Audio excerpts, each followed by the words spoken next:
شرعی مسائل میں آج اس مسئلے پر روشنی ڈالیں گے۔ کیا 3 دن سے کم میں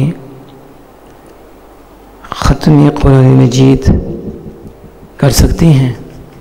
اور جو حدیث پاک میں آیا ہے، نبی کریم صلی اللہ علیہ وسلم نے فرمایا کہ لم یفقہ من قرأ القرآن فی اقل من 3، جس نے 3 رات سے کم میں قرآن مجید ختم کیا اس نے سمجھ کر نہ پڑھا۔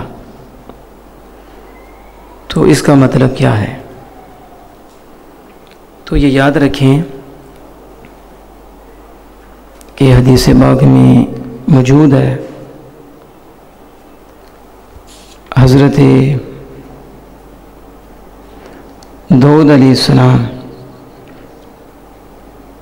پر اللہ تعالیٰ کا یہ کرم تھا، اللہ تعالیٰ نے اتنی آسانی آپ پہ فرمائی تھی کہ آپ سواری پر زین رکھنے کا حکم دیتے اور زین رکھی جاتی تو آپ زین رکھنے سے پہلے زبور کی تلاوت کر لیتے تھے۔ اس طرح آئمہ دین سے بھی ہے کہ 30 سال تک رات کو ایک رکعت میں پورے قرآن پاک کی تلاوت کرتے، یعنی ہر رات امام اعظم حنیفہ رضی اللہ تعالیٰ عنہ ایک رکعت میں پورے قرآن مجید کو ختم کیا کرتے تھے۔ تو حدیث پاک میں تو آیا ہے کہ جس نے 3 دن سے کم پڑھا اس نے قرآن کو سمجھا نہیں۔ تو اس کا مطلب کیا ہے؟ تو اعلیٰ حضرت امام اہل سنت اشاہ مرزا حافظ بریلوی علیہ رحمۃ اللہ فرماتے ہیں کہ یہ جو لوگ ہیں ان پہ اللہ کا کرم ہے، اللہ کا فضل ہے کہ انہوں نے جو قرآن پڑھا ہے انہوں نے سمجھ کے پڑھا ہے، کہ یہ جو حضور صلی اللہ علیہ وسلم نے فرمایا وہ ہے جو انہوں نے سمجھ کے نہیں پڑھا۔ تو ان پہ یہ اللہ کا فضل اور کرم تھا کہ یہ قرآن اتنی جلدی پڑھتے تھے اور ساتھ اس کو سمجھ بھی تھے اور سمجھ کر یہ پڑھتے تھے۔ جیسے حضرت داؤد علیہ السلام کے بارے میں بھی فرمایا گیا، تو جو حدیث پاک میں آیا ہے کہ 3 دن سے کم میں اسے قرآن پڑھ اس نے سمجھا نہیں، تو اعلیٰ حضرت فرماتے ہیں یہ فضیلت کی نفی ہے، افضلیت کی نفی ہے۔ یہ مطلب نہیں کہ جس نے 3 دن سے کم پڑھا وہ اچھا نہیں، فرمایا وہ بھی اچھا ہے۔ اس کا مطلب ہے کہ زیادہ اچھا یہ ہے کہ وہ 3 دن میں جو ہے قرآن پاک کو پڑھے۔ تو اعلیٰ حضرت عظیم المرتبت یہاں یہ واضح کرتے ہیں کہ افضل قرات یہ ہے کہ اس کے معنی میں تدبر ہو، حتیٰ کہ یہ کہا گیا کہ 1 دن میں ختم قرآن مکروہ ہے، یعنی بہتر نہیں ہے۔ اور پھر اعلیٰ حضرت عظیم المرتبہ فرماتے ہیں یہ بھی ان لوگوں کے لیے ہے کہ جو معنی میں فکر کر سکیں، قرآن پاک کے معنی میں غور کر سکیں، جن کا یہ مقام ہو، یہ بھی ان کے لیے ہے کہ بہتر یہ ہے کہ وہ سمجھ کے پڑھیں۔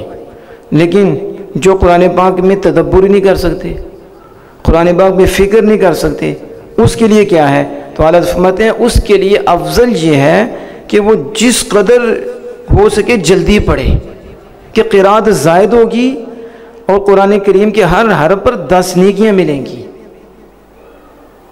100 کی جگہ 500 حرف پڑھے تو 1000 کی جگہ 5000 نیکیاں ملیں گی، اسے نصیب ہوگی۔ اس پہ اعلیٰ حضرت امام اہل سنت نے اس حدیث کو بھی ڈسکس کیا کہ نبی کرم صلی اللہ علیہ وسلم نے فرمایا جس نے 1 حرف پڑھا اس کے لیے 1 نیکی ہے اور ہر نیکی 10 نیکیاں ہیں۔ اور میں یہ نہیں فرماتا کہ الف لام میم 1 حرف ہے، بلکہ الف 1 حرف ہے اور لام 1 حرف ہے اور میم 1 حرف ہے۔ اور یہ جو ثواب ہے یہ سمجھنے پر موقوف نہیں، جو حدیث پاک میں بیان فرمایا گیا کہ بعض لوگ ایسے ہی وہ حدیث تو پڑھ لیتے ہیں لیکن اس کے مفہوم کو سمجھ نہیں پاتے، اور سب لوگ فتویٰ لگا دیتے ہیں کہ انہوں نے 3 دنوں سے کم پڑھا تو یہ بہتر نہیں کیا، اچھا نہیں کیا۔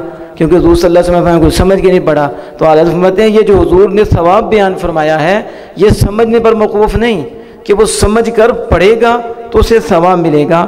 تو اس کے تحت اعلیٰ حضرت امام اہل سنت امام احمد رضا امام احمد رضی اللہ تعالی عنہ کا خواب بیان کرتے ہیں کہ امام احمد رحمہ اللہ تعالیٰ نے اللہ عز و جل کو خواب میں دیکھا، عرض کی اے میرے رب کیا چیز تیرے بندوں کو عذاب سے نجات دلانے والی ہے؟ تو فرمایا میری کتاب۔ تو عرض کیا یا ربی بفہم او بغیر فہم، اے مالک سمجھ کر پڑھیں گے تو پھر نجات دلانے والی ہے یا بغیر سمجھ کے پڑھیں گے تو پھر بھی نجات دلانے والی ہے؟ تو امام احمد بن حنبل کہتے ہیں اللہ پاک نے فرمایا بفہم و بغیر فہم، سمجھ کر پڑھے یا بغیر سمجھ کر پڑھے یہ قرآن اسے عذاب سے نجات دلانے والا ہے۔ اللہ پاک ہم سب کو حق کی پیروی کرنے اور عمل کرنے کی توفیق عطا فرمائے۔